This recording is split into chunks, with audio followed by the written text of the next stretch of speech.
Serial in serial out की एक जो रजिस्टर है इसकी एक एग्जांपल है।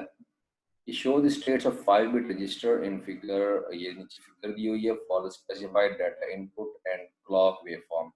Assume that the register initially cleared all zero. इसका मतलब ये है कि तमाम उसकी रीसेट कंडीशन में मौजूद है। ठीक है जी। अब डाटा उसने दिया हुआ है आपके पास जो है वो Q naught, Q one, Q two, Q three, Q four, आपने 01, 011 ये डाटा ट्रांसफर करवाना है। अच्छा, अब कौन सी बिट पहले रखनी है, कौन सी बाद में रखनी है, आपको ये देखना पड़ेगा कि जब आपके पास ये तमाम डाटा एंटर हो चुका हो तो क्यू नॉट के ऊपर कौन सी बिट आनी चाहिए, 0। क्यू वन के ऊपर कौन सी आनी चाहिए, 1। क्यू फोर पे कौन सी आनी चाहिए, 1। तो क्योंकि आपने Q4 पे जो बिट पहुंचानी है वो सबसे पहले आपने इनपुट में रखनी है। उसकी वजह ये होती है क्योंकि उसको आपने आगे ट्रांसफर करवाना होता है। तो जाहिर है अगर वो 4 सब जहाँ पे 5 बिट डाटा है तो वो जब तक 5 स्टेजेस को ट्रैवल नहीं करेगा वो Q4 की आउटपुट पे नहीं पहुंचेगा। ठीक है। तो जब आपने वेव फॉर्म बनानी है तो इस बात का ख्याल रखना कि आपने सबसे पहले कौन सा डाटा ट्रांसफर करवाना है।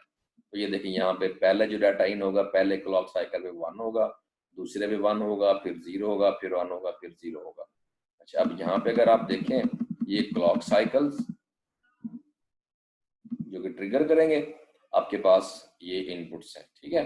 इनिशियली आपके पास तमाम जो आउटपुट्स हैं Q naught, Q one, Q two, Q three, Q four, ये सारी रीसेट कंडीशन में मौजूद ऑल जीरोज हैं। अच्छा, अब ये डाटा इनपुट है। ये डाटा इनपुट किसका होगा आपके पास, अगर इस फिगर में देखें तो आप सिर्फ एक जगह से डाटा प्रोवाइड कर सकते हैं। कहाँ से, डाटा इनपुट जो कि F0 फ्लिप फ्लॉप है उसके इनपुट से आप डाटा एंटर कर सकते हैं और आपके पास एंट्रेंस के लिए कोई पॉइंट मौजूद नहीं है। और डाटा आउट कहाँ से लेना है, वो भी आपने सबसे जो आखिरी फ्लिप फ्लॉप FF4 Q4 उसकी आउटपुट है वहां से आप डाटा आउट ले सकते हो। इसके अलावा आप कहीं से कुछ नहीं कर सकते। क्लॉक आपके पास सबके साथ कॉमन कनेक्टेड है। सिंगल एंट्री पॉइंट है, सिंगल डाटा आपने यहाँ पे इनपुट 1 दे दी। ठीक है जी।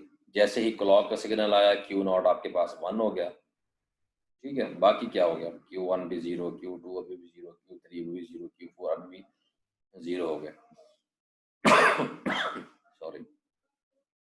तो उसके बाद फिर आपके पास अगली जो बिट है वो 1 है। आपने इनपुट में फिर 1 रखना है।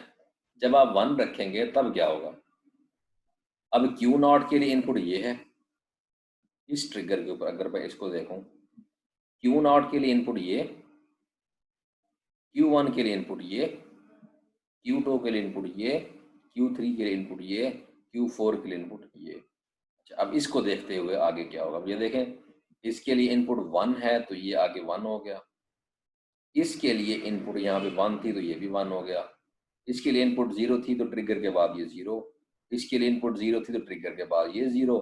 इसके लिए इनपुट 0 थी तो ट्रिगर के बाद ये 0। ये हमने सेकंड ट्रिगर तक का देख लिया। थर्ड बिट हमारे पास 0 है तो आपने इनपुट को 0 कर दिया। अब आप देखें कि जैसे ही थर्ड आपके पास ट्रिगर आएगा तो क्यू नॉट के लिए इनपुट आपके पास 0 थी तो ये 0 हो गया। Q1 के लिए आपके पास इनपुट 1 थी तो ये 1 हो गया। Q2 के लिए आपके पास इनपुट 1 थी तो ये 1 हो गया। Q3 के लिए आपके पास इनपुट 0 थी तो ये 0 हो गया। Q4 के लिए आपके पास इनपुट 0 थी तो ये आपके पास 0 हो गया।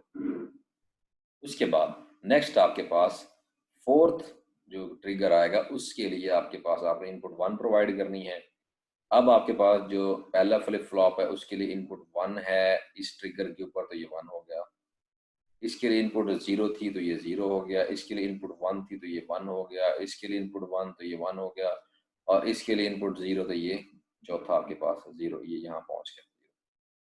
ठीक है। आपने ये इस तरह डायगोनली इनपुट्स देखनी कि ये जो इनपुट आपके पास आउटपुट यहाँ पे थी इस तरह ट्रेवल करती जा रही है कि या नहीं करती जा रही। ठीक है। तो आखिरी जब ट्रिगर गुजरेगा उसके बाद आप देखेंगे ये जो आपने पहले स्टेज में पहले ट्रिगर पे जो आउटपुट इनपुट आपने आउटपुट बनाई थी वो अब चौथे की आउटपुट बन चुकी है। दूसरे ट्रिगर पे आपने जो इन आउटपुट बनाई थी वो अब किसकी बन चुकी हुई है, सेकंड लास्ट की आउटपुट बन चुकी हुई है। जो तीसरे ट्रिगर पे आपने 0 एंटर करवाया था वो डायगोनली देखें यहाँ पहुंच गया, ये डायगोनली यहाँ पहुंच गया। और जो सबसे आखिर में आपने 0 एंटर करवाया था वो क्या है, क्यू नॉट की आउटपुट है। तो 5 ट्रिगर के बाद, क्योंकि आपने 5 बिट डाटा को इन करना था, तो अब ये देखिए आपके पास 0 1 0 1 1 डाटा जो है वो उसी तरतीब के साथ जो कि आपसे क्वेश्चन में रिक्वायर्ड की गई थी, यहाँ पे देखें उसी हिसाब से वो आपके पास आउटपुट पहुंच चुका हुआ है। ठीक है जी।